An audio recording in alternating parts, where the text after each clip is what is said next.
সকলোকে স্বাগতম জনাইছো পলিৰ আখলৰ অন্য এক মিনি ব্লগলৈ। আহকচোন আজি ব্ৰইলাৰ মাংসৰ লগত বুটৰ দালিৰ অন্য এক নতুন ৰেচিপি বনাওঁ।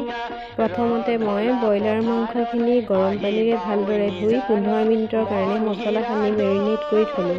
লগতে মই কাটি ল'লোঁ আলু, ওলকবি, পিঁয়াজ, বেছিক মছলা কিছু আৰু লগতে ল'লোঁ মই বইল কৰি লোৱা এবাটি বুটৰ দালি, আদা নহৰুৰ পেষ্ট আৰু বিলাহী আৰু পিঁয়াজৰ নাও। ইয়াৰ পিছতে মই গেছটো জ্বলাই মোৰ কেৰাহীখন পাতি ল'লোঁ।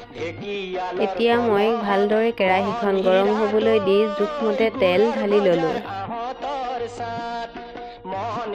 এতিয়া মই তেলখিনি ভালকৈ গৰম হোৱাত কাটি থোৱা ওলকবি আৰু আলুখিনি দি ভালদৰে ফ্ৰাই কৰি ল'ম। ইয়াতে মই সামান্য পৰিমাণৰ হালধি আৰু নিমখ দি ল'লোঁ। এতিয়া মই আলুখিনি ৰঙচুৱা হোৱালৈকে ভাজি থাকিম।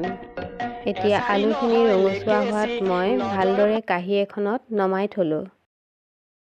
এতিয়া মই গৰম তেলখিনিত পিঁয়াজখিনি ঢালি দিলোঁ আৰু ভালদৰে অলপ দেৰি ভাজি ল'ম।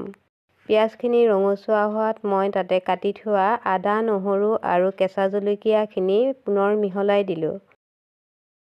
এতিয়া আকৌ ভালদৰে মই ভাজি ল'লোঁ। ইয়াৰ লগতে মই 2টা তেজপাতো সংযোগ কৰি দিলোঁ। এতিয়া মই ইয়াতে বেছিক মছলাখিনি মিলাই ভালদৰে ভাজি ল'ম। এতিয়া মই ইয়াতে কাটি থোৱা বিলাহী আৰু পিঁয়াজৰ নলখিনি দি আকৌ ভালদৰে ভাজি ল'ম। এতিয়া মছলাখিনি ভালদৰে ভাজি হোৱাত মই ইয়াতে মেৰিনেট কৰি থোৱা ব্ৰইলাৰ মাংসখিনি ঢালি দিলোঁ আৰু মই ভালদৰে অলপ দেৰি ভাজি ল'ম। 15 মিনিট ভাজি লোৱাৰ পাছত মই বইল কৰি থোৱা বুটৰ দালিখিনি ইয়াৰ লগতে সংযোগ কৰি দিলোঁ।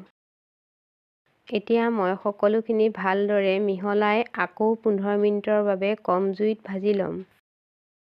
15 মিনিটৰ পাছত মই ফ্ৰাই কৰি থোৱা আলু আৰু ওলকবিখিনি ইয়াৰ লগতে সংযোগ কৰি দিলোঁ।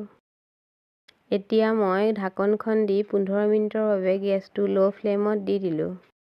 এতিয়া মই ঢাকনখন খুলি কিছু পৰিমাণৰ গৰম পানী মিহলাই 10 মিনিটৰ কাৰণে উতলিবলৈ দিলোঁ। এতিয়া 15 মিনিটৰ পাছত মাংসখিনি ভালদৰে সিজাত মই গৰম মছলাখিনি এড কৰি দিলোঁ আৰু লগতে কিছু ধনিয়াও দি দিলোঁ। আমি এনেদৰে বুটৰ দালিৰ লগত ব্ৰইলাৰ মাংস বনাই মাজে মাজে ৰুটিৰ লগত খাওঁ আৰু কেতিয়াবা ভাতৰ লগতো খাওঁ। আপোনালোকে খায়নে বাৰু? কেতিয়াবা খালে মোক কমেণ্ট কৰি জনাবচোন। এতিয়া মই গেছটো অফ কৰি মাংসখিনি নমাই থলোঁ।